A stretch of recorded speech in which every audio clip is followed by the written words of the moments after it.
Hello, good evening, नमस्कार, स्वागत है आपका हमारे यूट्यूब चैनल पर। जैसा कि आपको पता है कि हमारी रात्रि 8 बजे वाली क्लास रोज़ होती है, जिसमें हम हिंदी के बेहतरीन 37 प्रश्न लेकर आते हैं। आज एक बार फिर से मैं आपके समक्ष उपस्थित हूँ, बेहतरीन 37 प्रश्न लेकर घटना चक्र सीरीज चला रहा हूँ। 37 प्रश्न आपके सामने लेकर आया हूँ। तो आप लोग हमारे YouTube चैनल से जुड़ जाइए। आपकी जानकारी के लिए बता दूं कि आप सभी हमारे टेलीग्राम चैनल से भी जुड़ सकते हैं। हमारे टेलीग्राम चैनल का नाम है आमोद सर हिंदी। क्या नाम है? आमोद सर हिंदी। आप टेलीग्राम पे जाइए और वहाँ सर्च कीजिए आमोद सर हिंदी और हमारा चैनल ज्वाइन कर लीजिए, क्योंकि मैं क्लास से संबंधित जो अपडेट होती है वो मैं टेलीग्राम पे देता हूँ। ठीक है। और मैं आपकी जानकारी के लिए एक बात और बता दूं, जिन लोगों को पता नहीं है, मैं 20 नवंबर 2022 रात्रि 9 बजे क्या करने वाला हूं। रात्रि 9 बजे से मैं टॉपिक वाइज हिंदी 7000 प्रश्न लेकर आने वाला हूं। टॉपिक वाइज हिंदी 7000 प्रश्न लेकर आने वाला हूँ। 7000। आप सभी जुड़ जाइए। 20 नवंबर से मैं आपकी हिंदी इतनी अच्छी करवाऊँगा। ये तो देखो 8 बजे वाली और एक 5 बजे वाली जीडी की क्लास तो चल ही रही है, इनको तो लेना ही है। 9 बजे वाली क्लास सबके लिए है। बहुत डेप्थ में एक एक क्वेश्चन 7000 क्वेश्चंस का मैं विश्लेषण करवाऊँगा। तो आप मेरे साथ जुड़ना ना भूलें। 20 नवंबर से 30-35 दिन में मैं हिंदी को कंप्लीट करवा रहा हूँगा, टॉपिक वाइज हिंदी। चलिए आज का मॉडल पेपर स्टार्ट करते हैं। आज के मॉडल पेपर का पहला प्रश्न है, बहुत ही सावधानी पूर्वक पढ़िएगा। बहुत ही सावधानी पूर्वक पढ़ना है। बहुत शानदार, बहुत बढ़िया। बताइए, बहुत दिनों बाद दिखना अर्थ के लिए मुहावरा क्या है? मैं कहूँ बहुत दिनों बाद दिखना, या फिर मैं कहूँ बहुत दिनों बाद दिखाई देना, दोनों एक ही बात हैं। तो बहुत दिनों बाद दिखना या बहुत दिनों बाद दिखाई देना, दोनों के लिए मुहावरा क्या होगा? जल्दी बताओ, बोलिए क्या होगा मुहावरा? तो दोनों के लिए मुहावरा क्या होगा? ईद का चाँद होना, बहुत दिनों बाद दिखाई देना या दिखना, ईद का चाँद होना। आजकल श्याम ईद का चाँद है। आजकल ईद का चाँद हो गया है, बहुत दिनों बाद दिखता है, वो देता है। अच्छा ठीक है सर, मैं आंसर पता हो गया मुझे। इस प्रश्न का जवाब मुझे पता हो गया, सी है। अच्छा, तो अच्छा आप लोग बताओगे? बताओ इसका जवाब बताओ। कोसों दूर होना, इनका भी बताओ। कोसों दूर होना मुहावरे का अर्थ क्या है? तो कोसों दूर होना मुहावरे का अर्थ है, क्या है? नफरत करना या फिर नफरत करना या घृणा करना। कोसों दूर होना, वो हमसे आजकल कोसों दूर है, इसका मतलब है वो हमसे नफरत करता है, घृणा करता है। अच्छा सर, सीख लिया है। अच्छा और बताओगे? और बताओगे? ये लिख लेना, कॉपी पेन लेके बैठना, इनको लिखते रहना। चलिए अच्छा बताओ, एक और सीख लो। गुदड़ी का लाल होना, ये भी जान लो। गुदड़ी का लाल होना, ये भी जान लो। तो गुदड़ी का लाल होने का मतलब है गरीब के घर में, ध्यान से सुनो, गरीब के घर में गुणवान व्यक्ति का होना। कोई गरीब है, उसके घर में यदि कोई गुणवान व्यक्ति है, तो गरीब के घर में गुणवान का होना गुदड़ी का लाल होना कहलाता है। कहता है वो तो मेरे गुदड़ी का लाल है, गरीब के घर में गुणवान व्यक्ति। चलिए अच्छा, तो अब तब होना, इसका मतलब क्या है सर? देखिए, अगर कहे अब तब करना तो कर बताना है अब तब करना का मतलब होता है टाल मटोल करना, लेकिन यहाँ है अब तब होना, ये अलग हो जाता है। अब तब होने का मतलब है परेशान होना या मौत के, मृत्यु के करीब होना। परेशान होना या मृत्यु के करीब होना, परेशान होना या मृत्यु के करीब होना। तो हमने इस क्वेश्चन की जितनी गहराई थी सब समझा दी। तो इस प्रश्न का जवाब कौन सा वाला था? सी, ईद का चांद होना, बहुत दिनों बाद दिखाई देना। और इसके साथ साथ हमने सभी विकल्पों को डिस्कस किया है, इनको ध्यान रखना है। बहुत शानदार, बहुत बढ़िया। आगे चलते हैं। बताइए बताइए, जवाब दीजिए। बहुत बेहतरीन, बहुत शानदार। बताइए, धोबी का कुत्ता घर का ना घाट का लोकोक्ति का अर्थ है। धोबी का कुत्ता घर का ना घाट का लोकोक्ति का अर्थ है। तो कौन सा आंसर सही होगा? लोकोक्ति का अर्थ है। कौन सा आंसर सही है? आंसर सही है, कहीं ठौर ठिकाना ना होना, कहीं ठौर ठिकाना ना होना, धोबी का कुत्ता घर का ना घाट का। अच्छा, इसका आंसर डी होगा। तो सर इसका मतलब भी क्या पता है? एक आध और जान लो। हेरा फेरी होना करना का मतलब क्या है? उसने तो हेरा फेरी कर ली, वो बहुत हेरा फेरी करता है दुकानदार। बेईमान करना, बेईमानी करना। हेरा फेरी का मतलब क्या है? हेरा फेरी करना का अर्थ है बेईमानी करना। Very good. और ये कोई मुहावरे नहीं है, इसलिए नहीं बता रहे हम। ये जो ऑप्शन ए और सी में लिखे हैं ये मुहावरे नहीं हैं, इनका कोई मतलब भी नहीं है। बहुत शानदार, बहुत बेहतरीन। चलिए, इसी तरह आप जवाब देते रहिए। आप अगर अच्छे से रोज़ कंटिन्यू पढ़ोगे तो मैं क्वेश्चन को बहुत डेप्थ में समझाऊंगा, मेरा भी मन लगता है। चलिए, निम्नलिखित में से अशुद्ध वाक्य बताइए। अशुद्ध वाक्य कौन सा है? क्या आप बता पाओगे? अशुद्ध वाक्य। देखिए, इसमें क्वेश्चन गलत लिखा है। यहाँ ये लिखा होना चाहिए था कि शुद्ध वाक्य बताइए। क्या लिखा होना चाहिए था? शुद्ध वाक्य बताइए, अशुद्ध नहीं। क्योंकि अशुद्ध इसमें 3 वाक्य हैं और अशुद्ध इसमें 3 वाक्य हैं और शुद्ध इसमें कितना वाक्य है? 1। तो शुद्ध पूछा जाना चाहिए। कृष्ण जी के अनेकों नाम हैं, अनेकों नहीं होना चाहिए। हमने एक दिन बताया था, अनेकों नहीं होता, अनेक होता है। अनेक अपने आप में बहुवचन है और इसका एक वचन होता है एक। तो श्री कृष्ण जी के अनेकों नाम हैं सर, ये गलत है। पुस्तक बहुत ही उपयोगी होती हैं, तो पुस्तक बहुत ही उपयोगी होती हैं नहीं, ये होना चाहिए था पुस्तकें बहुत उपयोगी होती हैं। ये होना चाहिए था ना, पुस्तकें यहाँ होता तब क्रिया बहुवचन होती। तो ये दूसरा वाला भी गलत, पहला वाला भी गलत। शोभना बहुत मीठा गाती है, क्या ये भी गलत है? हाँ सर, मीठा नहीं, शोभना बहुत मधुर गाती है। क्या होना चाहिए? मधुर गाती है।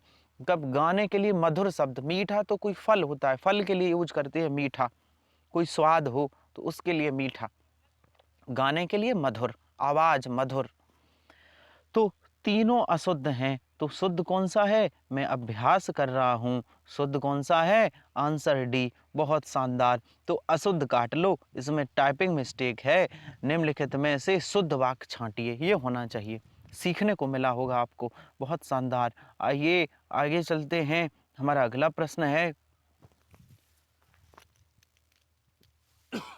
चलिए हमारा अगला प्रश्न बहुत बेहतरीन। बताइए, थोड़ा सा बड़ा कर दूं मैं क्वेश्चन। अब बताइए, बताइए सद्भावना शब्द में समास है?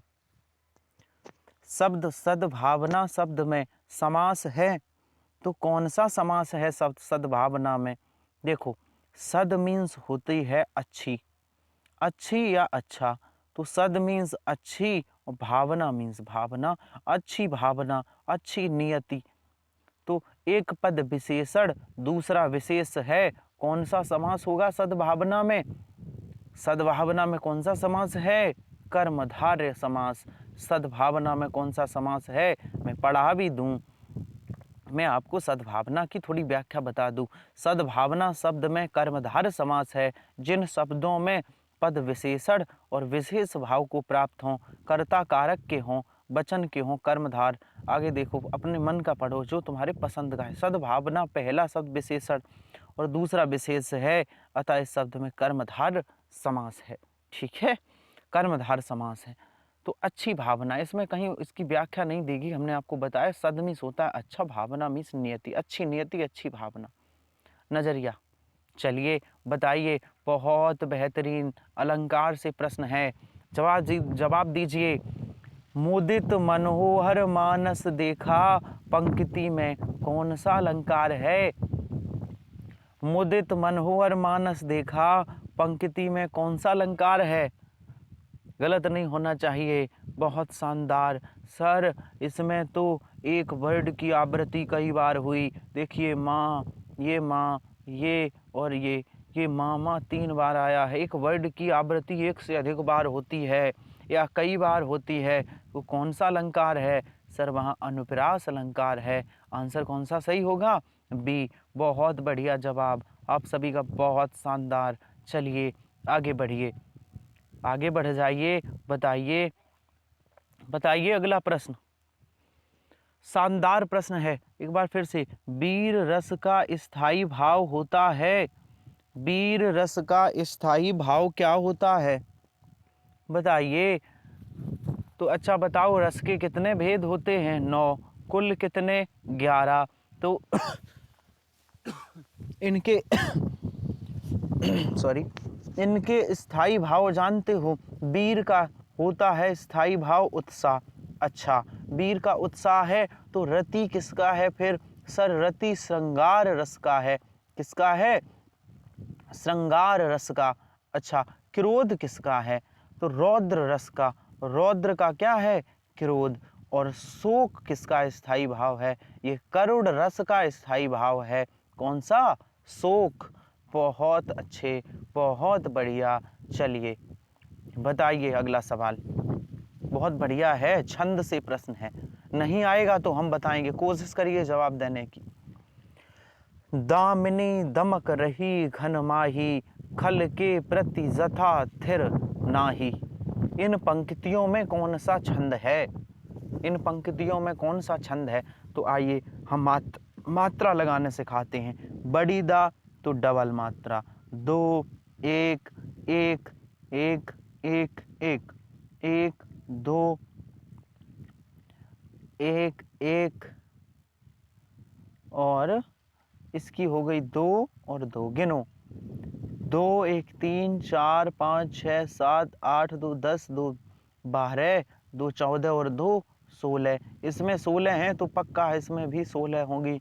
और प्रत्येक चरण में 16 मात्राएं हों तो क्या कहलाएगा? सर ये सम्मात्रिक छंद है। और कौन सा सम्मात्रिक है? ये चौपाई है। क्या है? चौपाई। चौपाई के प्रत्येक चरण में कितनी मात्राएं हैं? 16। हम छंद पढ़ाएंगे टॉपिक वाइज, वहाँ मात्रा लगाना सिखाएंगे, परेशान मत होइए।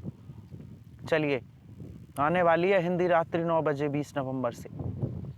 निम्नलिखित में से भाववाच्य का उदाहरण कौन सा है? अभी ये वाच्य अगर आपको नहीं आ रहे तो घबराइए मत, टॉपिक वाइज लेके आऊँगा और इनको थ्योरी और प्लस क्वेश्चन सब समझाऊंगा। भाववाच्य का उदाहरण है तो सर कौन सा है भाववाच्य का? देखिए, कर्तवाच्य जहाँ कर्ता की बात हो, जैसे मैं कहूँ राम खाना खाता है। राम खाना खाता है तो इसमें कौन सा वाच्य है? सर राम की बात हो रही, कर्ता की, तो कर्तवाच्य। अच्छा, मैं इसी बात को कहूँ खाना राम के द्वारा खाया जाता है। खाना राम के द्वारा खाया जाता है। बताओ कौन सा वाच्य? सर कर्म की बात हो रही, कर्म वाच्य। अच्छा, और एक बात ध्यान रखना, वाच्य के 3 भेद होते हैं, कर्तवाच्य, कर्मवाच्य और भाववाच्य। तो जहाँ कहीं भी नहीं लगा हो समझ लेना वो भाववाच्य है। नहीं लगा हो, जैसे मैं कहूँ राम खाना नहीं खाता है, तो कौन सा वाच्य होगा? भाववाच्य। कौन सा होगा? याद रखना, जहाँ कहीं नहीं लगा है वो भाववाच्य है। अर्थात इस प्रश्न का आंसर सही कौन सा होगा? आंसर डी, शीला से खाना नहीं खाया जाता है। कौन सा प्रश्न है? भाववाच्य। चलिए चलिए, हमारा अगला प्रश्न है, नकल नहीं करना है। आइए देखते हैं कितने लोग कर पाते हैं। बड़ा शानदार प्रश्न है और सरल है। करिए करिए। वह काम नहीं करता है, वाक्य में अव्यय पद है। वाक्य में अव्यय क्या है? सर, जिनके एक वचन बहुवचन ना बनते हों, जिनका स्त्रीलिंग पुल्लिंग ना बनता हो, वह अव्यय है। जैसे तथा, तथा का एक वचन बहुवचन नहीं बनता, इसलिए। क्या इसलिए का एक वचन बहुवचन बनता है? किंतु, परंतु, ये सभी अव्यय हैं। तो किसका नहीं बनता एक वचन बहुवचन? सर, वह का भी बन जाएगा, उन्हें, काम का भी बन जाएगा, कर्ता का भी बन जाएगा, स्त्रीलिंग पुल्लिंग सब, लेकिन नहीं का ना तो एक वचन होगा ना बहुवचन। तो कौन सा शब्द अव्यय है? सी वाला नहीं शब्द एक अव्यय पद है। चलिए आगे चलते हैं। बहुत शानदार, कई लोगों के जवाब आते हैं और बहुत बढ़िया। ऐसे ही अभ्यास करिए आप लगातार, ये मेहनत आपकी रंग लाएगी इसी जोश के साथ। चलिए, निम्नलिखित में से कौन से शब्द में री की मात्रा का प्रयोग हुआ है? कौन से शब्द में री की मात्रा का प्रयोग हुआ है? बताइए। अच्छा, चलो मैं बताता हूं आपको। मैं आपको बता दूं सर। बता दो। देखो, रा कब आता? एक होता है रा, एक है ये री। ये कब कब आता है? देखिए, जैसे हमने लिखा है का, तो का के ऊपर ये हमने लगाया, ये होता है रा। और रा कौन सा होता है? जैसे हमने लिखा है का और ये नीचे होता है किरम, तो ये वाला रा होता है और ऊपर वाला। अच्छा, अगर हमने कहीं ऐसे लिखा है कृपाइयो घुमा दिया, तो ये रा नहीं है, ये री है, ये वाली री, ये वाली ये घूमी हुई री। और अगर यही वाला अक्षर मैं सीधा कर दूं ऐसे, मैं कैसे कर दूं? एक मिनट रुक जाओ, बता दूं। ये का है और ऐसे कर दिया, एक ये का है, तो ये जो सीधा है ये रा है, और ये जो घूमा हुआ है री है, री, ये वाली री, और ये रा है। ठीक है, बात समझ आ रही? और रा एक ऊपर भी होता है, ऐसा वाला रा, और री सिर्फ ऐसी होती घूमी हुई। तो अब बताइए, अब नॉलेज हुई होगी आपको। कुछ लोगों को पहले से पता था, बहुत अच्छी बात है, बहुत शानदार। जिनको नहीं पता था उनके लिए भी शानदार, क्योंकि वो आज सीखेंगे। तो कौन से शब्द में री मात्रा का प्रयोग हुआ? क्या यहाँ री लगी है? क्या ये री है? नहीं सर, या तो रा है। इसमें भी री नहीं है, इसमें भी रा का उपयोग हुआ है। री का मतलब है री री, ये यूज होनी चाहिए। वर्षा में ऊपर भी ऊपर आया है, तो क्या है? रा है। ये घूमी हुई लगी है और इसमें है री। आंसर क्या है? डी। सर, वृष्टि में री की मात्रा का प्रयोग हुआ है। तो ध्यान रखना, जब भी किसी अक्षर में नीचे की तरफ ऐसे घुमावदार मात्रा लगी हो, वो रा नहीं, वो री, ऋषि की मात्रा होती है। ठीक है, ध्यान रखना। आज के बाद बताइए, सा का उच्चारण स्थान क्या है? बहुत बेहतरीन, बता दो। सा का उच्चारण स्थान क्या है? बताइए, सा का उच्चारण स्थान क्या है? बहुत शानदार जवाब, जल्दी जल्दी बता दीजिए। सा का उच्चारण स्थान क्या है? बताइए, ये सा का उच्चारण स्थान है, कौन है? सर, ये सा तालु से बोला जाता है। ये वाला सा किससे बोला जाता है? तालु से। बहुत बढ़िया। उच्चारण स्थान पर भी एक हम टॉपिक लेकर आएंगे, आपको अभ्यास कराएंगे। ये तालु। चलिए, बहुत शानदार। बताइए 51 में अगला प्रश्न, कौन से शब्द में रा व्यंजन नहीं है? अब यहाँ रा पूछ लिया गया, रा नहीं है। सर, क्या मात्र में इसमें रा है? बिल्कुल है। अच्छा बताओ, ये वाला त्रा किस किस से मिलके बनता है? ता प्लस रा से, पता है ना? ये त्रा ता प्लस रा से, तो इसमें भी रा है। ये किरम, इसमें भी रा है। मूर्धा, ये ऊपर जोड़ा है, इसमें भी रा है। लेकिन मात्र में इसमें रा नहीं है, इसमें री का प्रयोग हुआ है, क्योंकि ये घूमी हुई नीचे मात्रा है। तो कौन से में री, रा का प्रयोग नहीं हुआ? Answer D. सर इसमें रा का नहीं री रिरी का प्रयोग हुआ है, तो आंसर कौन सा होगा? सर आंसर होगा डी विकल्प। डी विकल्प होगा, जिसमें क्या लिखा है? जिसमें लिखा है मातृभूमि। सर डी विकल्प में रा का प्रयोग नहीं हुआ। क्या बात है, बहुत शानदार, बहुत बढ़िया। इसी तरह आप प्रश्नों का अभ्यास करते रहिए, आगे बढ़िए। हमारा अगला प्रश्न है बहुत शानदार। बताइए बताइए, संज्ञा का भेद नहीं होता है। संज्ञा का भेद कौन सा नहीं है? सर संज्ञा के 5 भेद होते हैं। व्यक्तिवाचक होता है, बिल्कुल सही है। जातिवाचक संज्ञा होती है, बिल्कुल सही है। भाववाचक संज्ञा होती है, बिल्कुल सही है। और कौन सी वाचक होती है? सर एक होती है समूहवाचक, ठीक है। और एक होती है पदार्थवाचक। पदार्थवाचक को ही धातुवाचक या द्रव्यवाचक कहते हैं। तो 5 हो गई। तो अच्छा, निजवाचक संज्ञा नहीं है। निजवाचक क्या नहीं है? संज्ञा नहीं है। आंसर सही होगा सी। अच्छा, निजवाचक संज्ञा नहीं है तो क्या होगी? सर तो निजवाचक एक सर्वनाम होता है। निजवाचक एक सर्वनाम का भेद है, ये संज्ञा का भेद नहीं है। संज्ञा का बिल्कुल भी भेद नहीं है। चलिए बहुत बढ़िया। बताइए, निम्नलिखित में से कौन सा शब्द पुल्लिंग है? एक बार फिर से स्त्रीलिंग पुल्लिंग आ गया। हमने आपको क्या बताया था? एक बार फिर से स्त्रीलिंग पुल्लिंग आ गया कि स्त्रीलिंग पुल्लिंग यदि पहचानना है तो मेरा और मेरी लगा दो। मेरा जिस शब्द से पहले फिट बैठ जाए वो पुल्लिंग, मेरी बैठ जाए स्त्रीलिंग। लगाओ।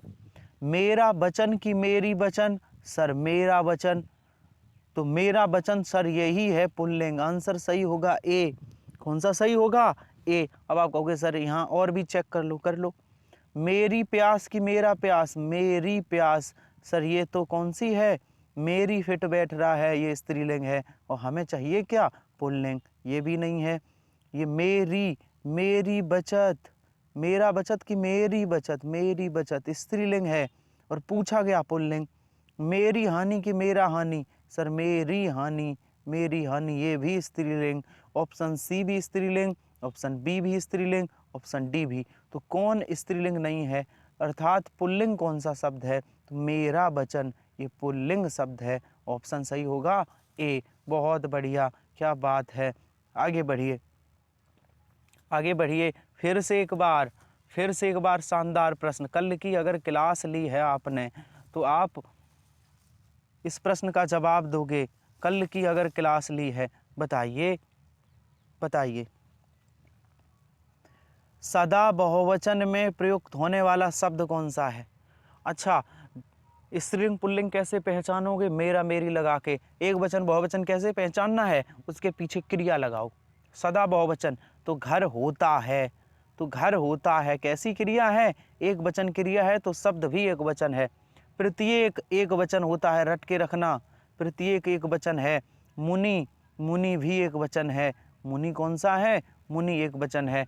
तो सर बहुवचन कौन सा है? दर्शन होते हैं। लगाओ क्रिया, चेक करो क्रिया लगा के। दर्शन होते हैं, तो दर्शन सदैव बहुवचन है। दर्शन होता है नहीं होता, बोलते तो बहुत लोग हैं पर वो गलत बोलते हैं। व्याकरण उसे गलत मानती है, व्याकरण के नियम का उल्लंघन करता है। दर्शन होते हैं, ठीक है। चलिए बताइए, हरिमोहन अपनी, हरिमोहन, हरिमोहन पूरा एक नाम है, अपनी बहन को पुस्तक देता है। इस वाक्य में रेखांकित पद कारक बताओ। बताइए, यहाँ से यहाँ तक कौन सा कारक दिख रहा है? सर ये को, तो को तो कारक, कर्म को कर्म कारक हो गया। सर ये कर्म कारक नहीं है। जब कोई वस्तु किसी को दी जाती है तो वो संप्रदान कारक कहलाता है। संप्रदान कारक, कोई किसी को वस्तु दी जाती है तो कौन सा कारक है? संप्रदान। बहुत बढ़िया, बहुत शानदार। चलिए अगला प्रश्न, क्या आप घर भी जाएंगे? वाक्य में रेखांकित पद क्या है? आप पे रेखांकित है तो आप क्या है? आप या तुम एक ही बात है। तो आप एक सर्वनाम है, पुरुषवाचक सर्वनाम। आंसर कौन सा सही होगा? आंसर सही होगा सी। आप पुरुषवाचक सर्वनाम है। बहुत बढ़िया, बहुत शानदार। चलिए हम लोग आगे चलते हैं। हमारा अगला प्रश्न है, बहुत बेहतरीन, इसी तरह आप लगे रहिए। मैं एक एक प्रश्न की व्याख्या इतनी अच्छे से करूँगा, बहुत अच्छे से। आपका एक मिनट, एक मिनट तो छोड़िए, एक सेकंड भी ऐसा नहीं लगेगा कि आपका बर्बाद हुआ है। हर रोज़ हर प्रश्न में, लगभग हर प्रश्न में मैं नई बात बताऊंगा, कुछ ना कुछ सीखने को मिलेगा। वह बहुत धार्मिक व्यक्ति है। वाक्य में रेखांकित पद क्या है? रेखांकित पद कौन सा है? धार्मिक। और व्यक्ति क्या है? सर व्यक्ति संज्ञा है। तो संज्ञा से पहले ये व्यक्ति की विशेषता बता रहा है ये शब्द धार्मिक, तो संज्ञा से पहले जो शब्द आया वो क्या कहलाएगा? वो सर विशेषण कहलाएगा। ये क्या है? ये विशेषण है, क्योंकि धार्मिक शब्द किसी व्यक्ति की विशेषता बता रहा है, वो व्यक्ति धार्मिक है, इसलिए धार्मिक शब्द अपने आप में विशेषण है। आंसर सही होगा डी। बहुत लाजवाब, क्या बात है। चलिए अगला प्रश्न के लिए तैयार रहिए, अगला जवाब दीजिए। निम्नलिखित में से तद्भव शब्द छांटिए। तद्भव शब्द छांट पाएंगे क्या? क्या छांट पाएंगे? तद्भव कौन होते हैं? हम रोज बताते हैं। देखिए सुनिए, ये हमारी हिंदी है, इधर है संस्कृत। संस्कृत से कुछ, हिंदी में दो प्रकार के शब्द हैं। एक संस्कृत से सीधे सीधे हिंदी में आ गए, एक हिंदी में संस्कृत से बदल कर आए, कुछ रूप बिगाड़ लिया। तो जो सीधे सीधे में हिंदी में आ गए उन्हें तत्सम शब्द कहा जाता है। जो संस्कृत से हिंदी में रूप बदल कर आए वो तद्भव शब्द कहलाए। अच्छा, ट्रिक भी एक बताई थी हमने। सर क्या ट्रिक बताई थी? ये ट्रिक बताई थी कि जो शब्द संस्कृत से सीधे हिंदी में आए वो तत्सम तो कहलाएंगे, लेकिन वो एक ट्रिक है कि ये पढ़ने में, तत्सम शब्द पढ़ने में कठिन होते हैं, तद्भव शब्द पढ़ने में कैसे होते हैं? सरल। अब मैं इसको मिटा दूं फिर क्वेश्चन पे आऊं। चलो बताओ तद्भव शब्द। तो तद्भव शब्द की डेफिनेशन पता हो गई कि हिंदी भाषा के वे शब्द जो संस्कृत से आए हिंदी में और अपना रूप बदल लिए, तो तद्भव शब्द हैं। तो बताओ सर, क्या पक्ष तद्भव है? नहीं, पक्ष तत्सम है, मानसिक भी तत्सम है, मयूर भी तत्सम है। तद्भव शब्द है कपूर, और कपूर का तत्सम होता है कर्पूर। क्या होता है? कर्पूर। ठीक है, क्या होता है? कर्पूर। सर क्या बाकी सब ये तत्सम है? हाँ, बाकी ये तत्सम है। पक्ष तत्सम है तो तद्भव क्या होगा? कल बताया था, पक्ष का तद्भव पंख होता है। मयूर का क्या होता है? मोर। और मानसिक का क्या होगा? सर मानसिक का होता ही नहीं, मानसिक अपने आप में तत्सम है, इसका तद्भव बना ही नहीं है। ठीक है, तद्भव बना ही नहीं है, मानसिक तो तत्सम रूप में ही है, इसका रूप नहीं बिगड़ा आज तक।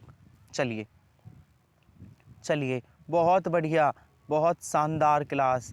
चलिए आगे जवाब दीजिए।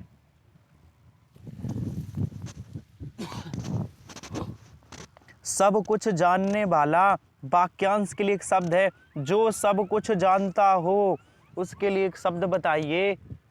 जो सब कुछ जानता हो उसके लिए एक शब्द क्या है? सर जो सब कुछ जानता है उसे क्या कहते हैं? उसे सर्वज्ञ कहते हैं। ये सर्वज्ञ है। आंसर क्या है? बी सही है। आंसर कौन सा सही है? बी। चलिए आगे चलिए, हमारा अगला प्रश्न बताइए। उत्थान, ध्यान से सुनिए, अगला प्रश्न है, उत्थान शब्द का विलोम क्या होगा? उत्थान का विलोम बताइए। बहुत शानदार। उत्थान मीन्स होता है उठा हुआ, उठा हुआ, जिसको जो अभी अभी समृद्ध हुआ है, अभी अभी बढ़ा है ना, ऊंचाइयों को छुआ है जिसने, उत्थान। तो उत्थान का विलोम होता है पतन, जिसका विनाश हुआ है, जो नष्ट हो गया है। उत्थान का विलोम क्या होगा? पतन। बहुत बढ़िया जवाब, शानदार। इसी तरह आप प्रैक्टिस करते रहिए, इसी तरह आप प्रैक्टिस करते रहिए। बहुत बढ़िया। चलिए अगला जवाब दीजिए, अगले सवाल पर चलते हैं। देवता शब्द का पर्यायवाची शब्द नहीं है। देवता शब्द का पर्यायवाची नहीं है। कौन सा नहीं है? सर सुर मीन्स देवता होता है। हाँ होता है। अमर मीन्स देवता, बिल्कुल देवता अमर हैं। देव मीन्स देवता, बिल्कुल होता है। पर सुधारक नहीं होता, सुधारक नहीं है। सुधारक क्या है भाई? किसी चीज को सुधारने वाला, किसी चीज में, जैसे संविधान सभा के सुधारक कौन थे? भीमराव अम्बेडकर। भीमराव अम्बेडकर। तो सुधारक क्या है? ये किसी का पर्यायवाची नहीं है। सुधारक है जो किसी में गलतियां निकाले, आलोचना करे और उसे सुधार कर दे, वो है सुधारक। ठीक है, चलिए बहुत बढ़िया है। क्या शानदार क्लास है, बहुत शानदार, बहुत लाजवाब, बहुत बढ़िया। चलिए आगे बढ़ते हैं। हमारा अगला प्रश्न है, चलिए बहुत बेहतरीन क्लास। चलिए आगे बढ़ जाइए। बताइए, ये बताओ सही अर्थ वाला वाक्य है, सही अर्थ वाला युग्म नहीं है। इसमें क्वेश्चन में ही गलती है, इस क्वेश्चन में काफ़ी गलती है। क्या गलती है सर? मैं बताऊंगा। सही अर्थ वाला, अब इसका मतलब क्या क्या पूछ रहा है? जैसे लिखा है अनिल और अनल, तो इसका अर्थ दिया गया। ये पहले वाले का अर्थ हवा दिया गया और आखिरी वाले का आग। क्या ये अर्थ सही है? सर बिल्कुल, अनिल मीन्स हवा होती है और अनल मीन्स आग, ये तो सही है। अच्छा, क्या इसका अर्थ है मोर और ये पीछे अली लिखा, इसका मतलब है सखी। क्या ये सही है? नहीं सर, ये सही नहीं है। अली मीन्स सखी तो सही है, लेकिन अली मीन्स मोर गलत है, तो ये युग्म पूरा गलत हो गया। एक ये गलत हो गया। ठीक है सर, और देखते हैं तो आंसर क्या यही हो जाएगा? बिल्कुल बी वाला हो जाएगा। इसके दो ऑप्शन और अभी कहीं हैं, इसके दो ऑप्शन है ना कहीं? हाँ हैं, उनके पास चलते हैं भैया। दो ऑप्शन और बचे होंगे इसके। हाँ ये बचे हैं, देखिए आदि और आदि। सर आदि मीन्स होता है आरंभ और आदि मीन्स होता है अभ्यस्त। वो है किसी चीज़ का आदि हो गया है, क्रिकेट खेलने का आदि है और शराब पीने का आदि अभ्यस्त है। तो ये सर सही है। पहले वाले आदि मीन्स आरंभ होता है और दूसरे आदि मीन्स अभ्यस्त, ये तो सही है। जलज और जलद, जलज मीन्स कमल है, जलद मीन्स समुद्र है। जलद मीन्स समुद्र नहीं होता, जलद मीन्स जल मीन्स है जल, दा मीन्स धारण करने, बादल का पर्यायवाची है। सर ये भी गलत है। तो एक डी वाला ऑप्शन सही है और एक कौन सा वाला सही है? एक तो डी वाला सही है। हाँ सर, एक तो डी वाला सही है और एक कौन सा सही है? और एक वी वाला। तो इसमें दो आंसर सही थे, एक वी वाला और एक कौन सा? एक डी वाला। ठीक है, ये भी सही है, क्योंकि गलत पूछा गया तो ये गलत है, ये गलत है तो ये सही होगा, क्योंकि गलत ही पूछा गया तो दो आंसर इसमें गलत थे। ठीक है, पेपर में आई हुआ प्रश्न है कहीं। चलिए ये बताइए, पत्र शब्द का अर्थ नहीं होता। बहुत शानदार। पत्र का अर्थ क्या नहीं है? सर पत्र मीन्स पत्ता होता है, बिल्कुल होता है। क्या सर पत्र मीन्स चिट्ठी होती है? बिल्कुल होती है। आगे बता दीजिए। बहुत शानदार, बहुत शानदार। तब तक मैं आपके कमेंट चेक कर लूँ, आप कमेंट में क्या बोल रहे हो। बहुत बढ़िया, बहुत शानदार, समझ आ रहा है, बहुत अच्छे। ठीक है, पत्र मीन्स पंख भी होता है, याद रखना। पंख का तत्सम पक्ष है वो अलग बात है, लेकिन पत्र मीन्स पंख भी है। सर पत्र मीन्स कभी लेख नहीं होता। क्या नहीं होता? लेख। आंसर कौन सा सही होगा? डी। क्या बात है, बहुत शानदार। एक और जवाब, एक और सवाल बताइए। अगला प्रश्न और संधि से है, संधि से एक प्रश्न है। सदैव शब्द में कौन सी संधि है? बताइए, नहीं पढ़ी है तो मैं पढ़ाऊंगा टॉपिक वाइज में। सदैव में कौन सी संधि है? सर इसका संधि विच्छेद होता है सदा प्लस एव। अच्छा, सदा प्लस एव होता है, तो ये भी बता दो कौन सी संधि है। तो सर सदा प्लस एव में कौन सी संधि है? हाँ ठीक है, जवाब दीजिए। सर इसमें वृद्धि स्वर संधि है, वृद्धि स्वर संधि। आंसर सही होगा सी। बहुत अच्छे, बहुत बढ़िया। बस आराम आराम से प्रैक्टिस करते रहिए। बताइए, प्रत्येक में शब्द में उपसर्ग है, प्रत्येक शब्द में कौन सा उपसर्ग है? प्रत्येक। सर उपसर्ग तो शब्द के पहले लगता है ना, आगे। हाँ, तो प्रत्येक में कौन सा उपसर्ग होगा? सर प्रत्येक में प्रति उपसर्ग है। आंसर कौन सा होगा? वी। प्रत्येक में कौन सा उपसर्ग है? प्रति उपसर्ग है। इसमें कौन सा उपसर्ग है? प्रति उपसर्ग है, प्रति। चलिए आगे बढ़िए। हमारा अगला प्रश्न है, वैज्ञानिक शब्द में प्रत्यय लगा है, बताइए इसमें कौन सा प्रत्यय है? बताइए। तो सर प्रत शब्द के पीछे लगता है, आपने बताया हाँ पीछे लगता है। तो वैज्ञानिक, विज्ञान प्लस एक, विज्ञान प्लस एक कौन सा शब्द है? सर एक प्रत्यय है, एक प्रत्यय इसमें लगा है, विज्ञान में एक लगा है तब बना है वैज्ञानिक। चलिए आइए आइए गद्यांश आ गया है हमारा। बहुत शानदार, बहुत बढ़िया। मैं पढ़ता हूँ ना, मैं आपको बोर नहीं होने दूंगा, बस जुड़े रहिए। एक बार फिर से ये 5 नंबर फ्री के गद्यांश सिखाता भी है। 67 से 71 के सही उत्तर वाले विकल्प चुनिए। जिन लोगों को जाना है उन्हें जाने दीजिए। आप पढ़िए, आप पढ़िए भाई, आप पढ़िए, मन से पढ़िए। सर्दियों के दिन थे, एक बालक सुबह के समय अकेला स्कूल जा रहा था। रास्ते में एक स्टेशन था, वह रेलगाड़ी की पटरी के पास से, रेलगाड़ी की पटरी के पास से। आगे देखते हैं, गद्यांश पे चलते हैं। पटरी के पास से क्या कर रहा था भैया? गुजर रहा था। पटरी के पास से क्या कर रहा था? गुजर रहा था कि अचानक उसकी नज़र रेल की पटरी पर गई। वह उखड़ी हुई थी। बालक ने घड़ी देखी, गाड़ी आने वाली थी। उसने सोचा कि अगर गाड़ी इस पटरी पर से गुजरेगी तो इसका भयंकर परिणाम हो सकता है। अभी वह इससे आगे सोच भी न पाया था कि गाड़ी, ध्यान से सुनो, गाड़ी क्या हुई कि गाड़ी की सीटी सुनाई दी। बस फिर क्या था, बालक के सामने एक ही लक्ष्य था, मुसाफिरों की जान बचाना जो उस ट्रेन में बैठे थे। देखते ही देखते इंजन दिखाई देने लगा। बालक कूदकर दोनों पटरियों के बीच खड़ा होकर अपनी कमीज हिलाने लगा।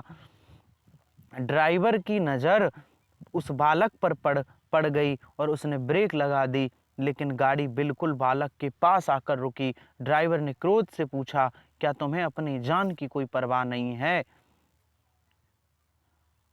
जान की कोई परवाह नहीं है, गाड़ी क्यों रोकी? बालक ने रेल की उखड़ी हुई पटरी दिखाई और कहा, अगर मैं ऐसा ना करता सैकड़ों लोगों की जान चली जाती। देखिए कितना अच्छा काम किया है, इस गद्यांश ने कितना अच्छा मैसेज दिया है।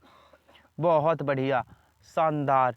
चलिए आगे बढ़ते हैं।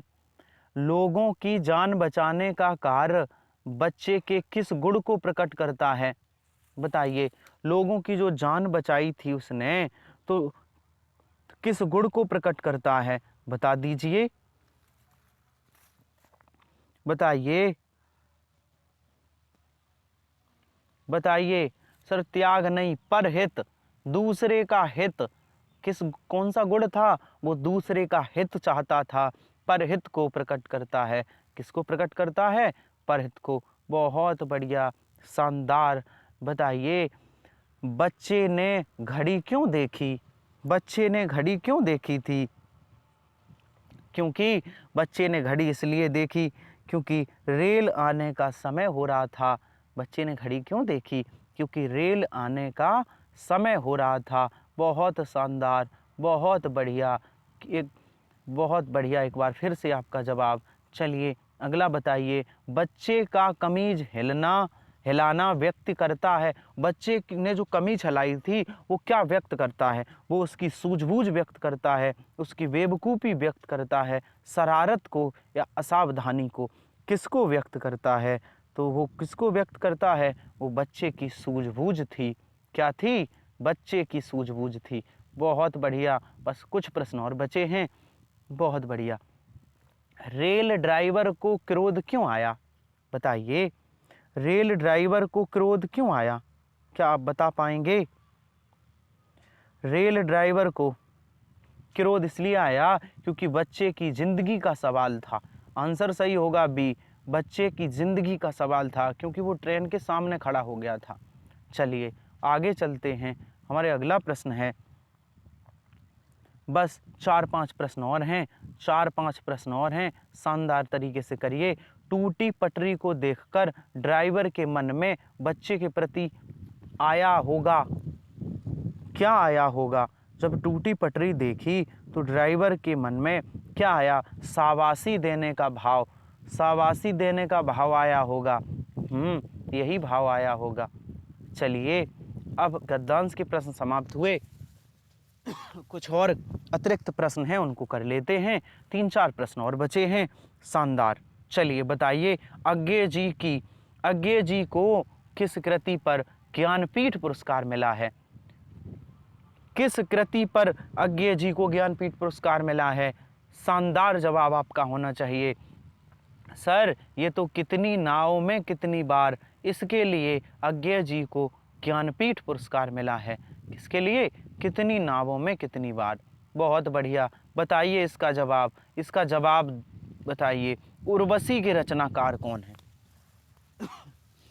उर्वशी के रचनाकार कौन है? देखिए, उर्वशी रामधारी सिंह दिनकर ने भी लिखी है, जयशंकर प्रसाद ने भी लिखी है। अब आप कहोगे तो 2 आंसर, हाँ दोनों आंसर थे और पेपर में ये गलत क्वेश्चन माना गया था, सबका सही माना गया था। जब भी उर्वशी के रचनाकार पूछेगा वो तो या तो जयशंकर प्रसाद को रखेगा या रामधारी, दोनों को नहीं रखेगा। अगर दोनों को रखता है तो सबको नंबर पूरा मिलेगा या वो क्वेश्चन ही हटा दिया जाएगा। तो जयशंकर प्रसाद ने भी लिखी है, रामधारी सिंह दिनकर ने भी उर्वशी लिखी है। ध्यान रखना ये बात, ध्यान रखना ये बात। चलिए 1-2 प्रश्न और बचे हैं, बता दीजिए। रचना से संबंधित प्रश्न है। गोदान किसकी रचना है? गोदान किसकी रचना है? गोदान और गबन, उन्हीं ने गबन लिखा है। ये मुंशी प्रेमचंद की है। किसकी है? मुंशी प्रेमचंद। बहुत बढ़िया। ये किसकी है? मुंशी प्रेमचंद की है। चलिए आगे चलते हैं। हमारा एक और 1-2 प्रश्न और होंगे, 1-2 प्रश्न और बचे होंगे। जी हाँ सर, अभी तो बचे हैं। कितने? बस आखिरी प्रश्न और है। बस आज के मॉडल पेपर का आखिरी प्रश्न गलत नहीं होना चाहिए। महादेवी वर्मा को ज्ञानपीठ पुरस्कार किस रचना पर मिला है? किस कृति के लिए मिला था? तो महादेवी वर्मा को ज्ञानपीठ पुरस्कार, जवाब कमेंट बॉक्स में आना चाहिए, जल्दी से जल्दी आना चाहिए, कमेंट बॉक्स भर जाना चाहिए। महादेवी वर्मा को किस लिए मिला था? सर यामा के लिए मिला था।